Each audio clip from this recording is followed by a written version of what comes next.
कैसी ये दूरियां कोई हल ही नहीं। आज भी तू आया ना, तू आना कल भी नहीं। चिट्ठियां भी पाइया मैं, तू तां पढ़िया ही नहीं। कादा ये मिलना जे गल्लां करिया ही नहीं। सोच सोच दिन मुक जांदे वे तेरे लारे नहीं मुकदे।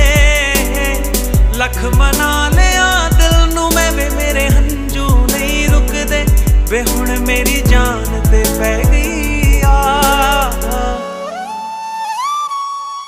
दिल मेरा भी करदा छड्ड दा।